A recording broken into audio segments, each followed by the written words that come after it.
Hello everyone and welcome back to Just Finish Coding. This is part 5 of our Dodge the Block series which we're making on Pygame. So without further ado, let's get right into it.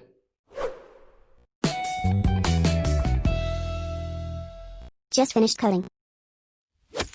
Now I'm going to start this video off by interjecting that if you've not watched parts 1 to 4, please watch them before you come here, because evidently, as you can see, that I'm picking up from where I left off in part 4, and if you've not watched those 4 videos, then you will be very lost.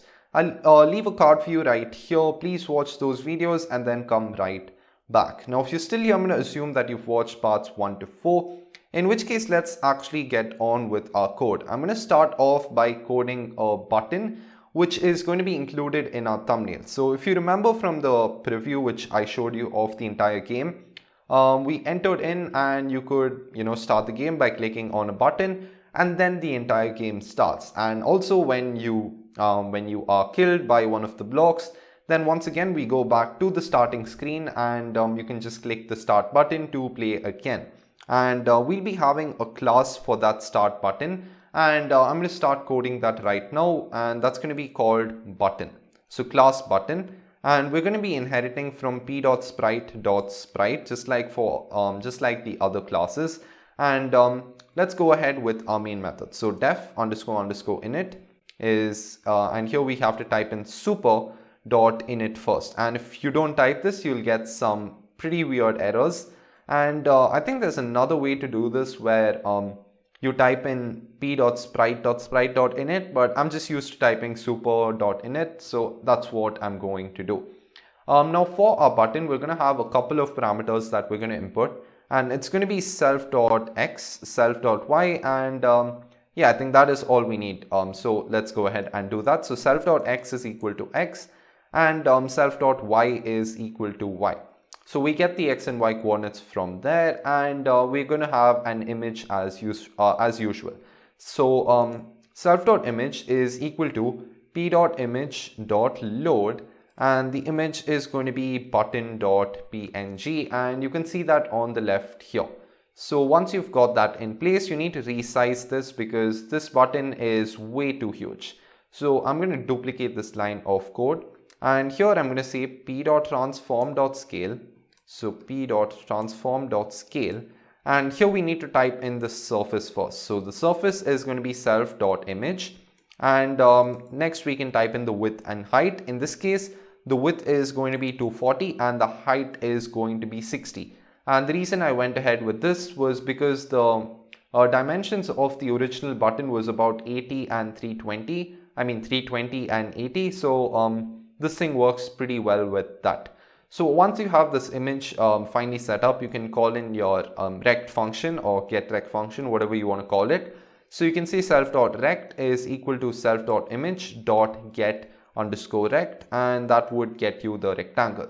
And that is we need one more line of code actually. So self.visible, which is another parameter that attribute that I'm going to declare here, is going to be set to true initially, and you'll get to see why I'm using this self.visible variable, but it's going to detect whether we are going to show our button or not.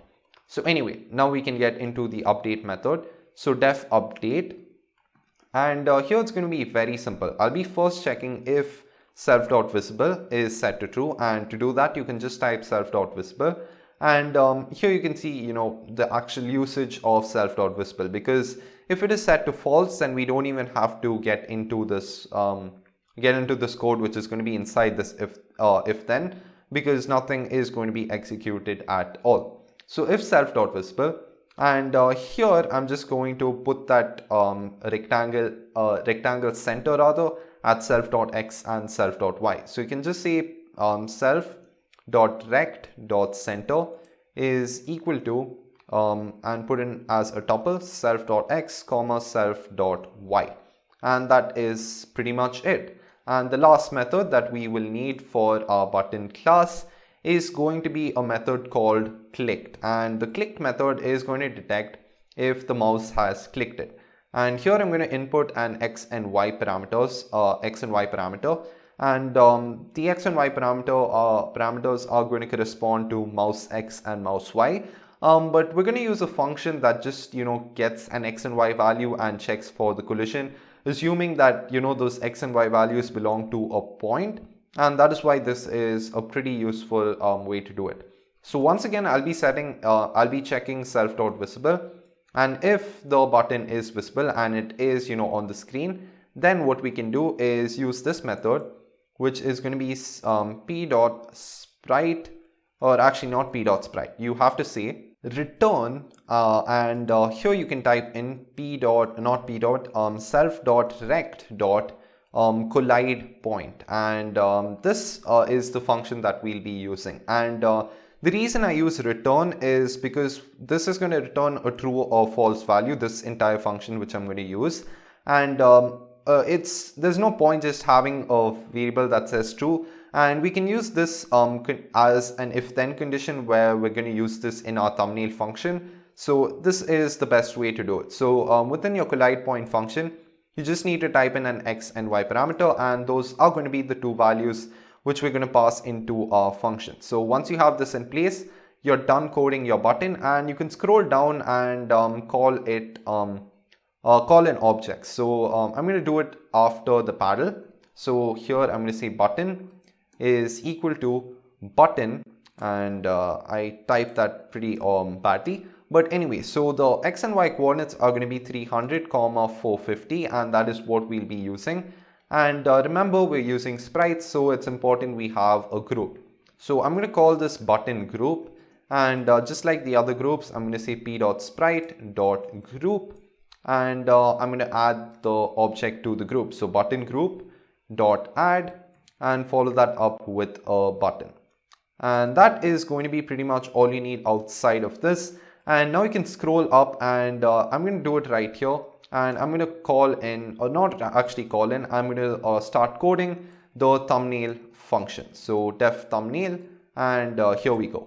You can start this function off by having a few global variables declared first, and if you don't do this, all of those variables which we're going to use inside this function are going to be limited to its scope. So we won't really be able to see the changes in our variables outside this function. So you just type in global, and the variables are going to be run, block speed, and score. Those are the three we'll be modifying. And after this, you can head into your function itself, and I'm going to set run to be true. I'm going to set R to be true as well, and R is just like run. It's going to be a flag for another while loop, but this while loop is going to be within our thumbnail function, so we don't go out of it unless we click the button.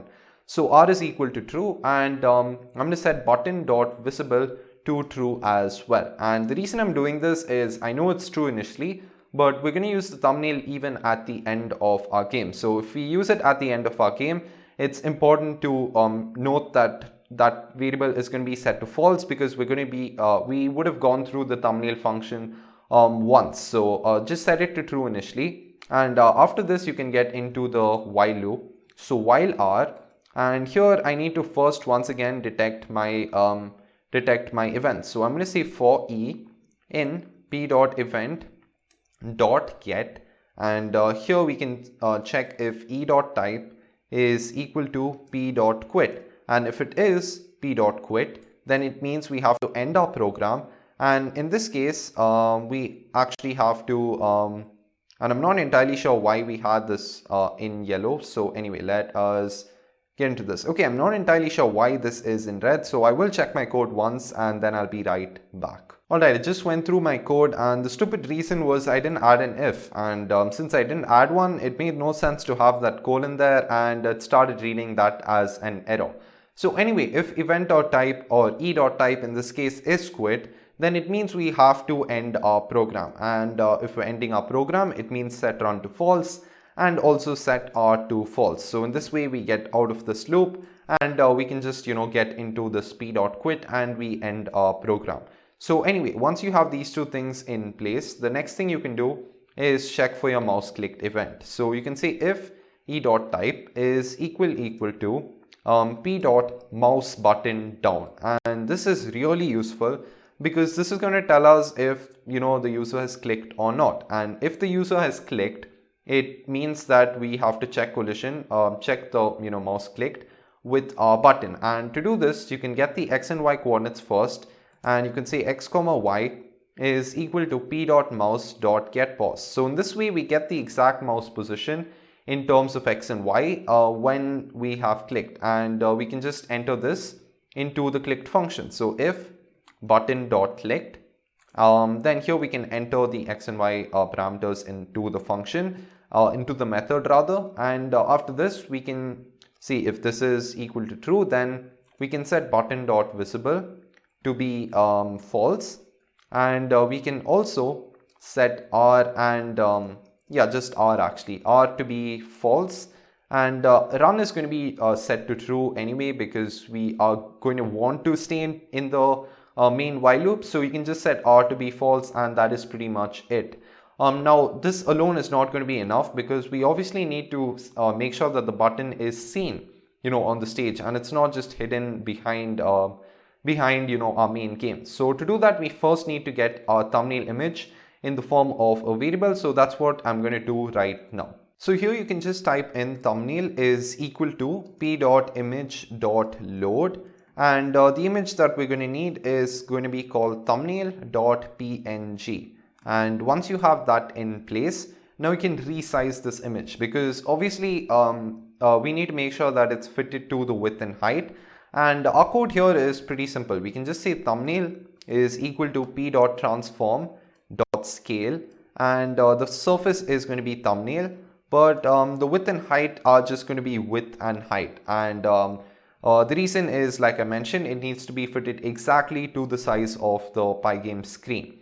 So once you have this in place, now you can just say win.blit thumbnail within this while loop, but not within this for loop. So here I'm going to say win.blit, follow that up with a thumbnail, and I said y.blit by mistake. So anyway, win.blit thumbnail, and here the coordinates are going to be 0, 0, because remember that our thumbnail isn't really a sprite yet, and I don't want to make it a sprite at all. It's just fine if it's an image. And since I'm using it as an image, it has to be the x and y are going to be the top left. So the top left needs to be set to 0, 0, and that is going to be it. So once you have this thumbnail, now we actually have to draw the group and update it. So I'm going to say button, and I keep saying button for some reason. So button.group .draw, and okay, I'm not even sure what I'm doing. So button, okay, not button.group, button group dot draw. So button group dot draw, and here we need to type in the surface. In this case, it's going to be win. And after this, we can also update it. So I'm going to duplicate this line of code, and I'm going to say button dot update, button group dot update, and this is automatically going to make sure that the group is updated. And after this, I'm going to do one more thing, and that is making sure that all of this shows up on our screen. So here you can see p.display.update, and this is going to make sure that these things are, we actually start to see some valid output on our screen.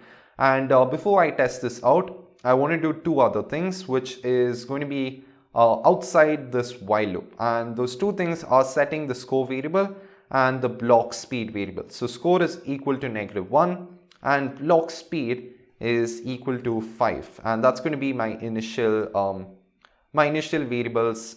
Initially, right at the start, I'm going to have these two variables set to be these two things. And I'm also going to just call in that function right before we get into our main loop. So I'm going to say thumbnail, and after this you can do a very interesting thing, and we need to make sure that run is declared outside the scope, otherwise we'll start to see some green lines appear in our thumbnail function. But we can just say if run, then declare run to be true. And as a result, if run is false and we click the close button in the thumbnail, we aren't actually going to execute anything at all. And this is very simply a good way to do this. And anyway, yeah, I'm actually going to just check if I did this exactly, because I'm getting an error in PyCharm, but I'm pretty sure that this is the way it's done. Alright, I just went through my main code, and this is actually the way it's done, and you can ignore this error if it shows up for you. I'm not entirely sure why PyCharm is doing this, but you can just click the run key, and once you do that, you can see that we have this nice little thumbnail showing up, and if we close the program, it ends without any errors. And once again, if we hit run and we click start game, you can see that our game starts to play, and that is pretty awesome. I'm going to end this video right here. In the next video, I'll be getting into how we can make sure that our thumbnail is rerouted to in the end, and that way we can actually finish our game with one extra method, I believe, in our paddle sprite. If you've enjoyed this video, please make sure you leave a like, and also don't forget to subscribe and turn on the notification bell. Thank you so much for watching, and I'll see you in the next video.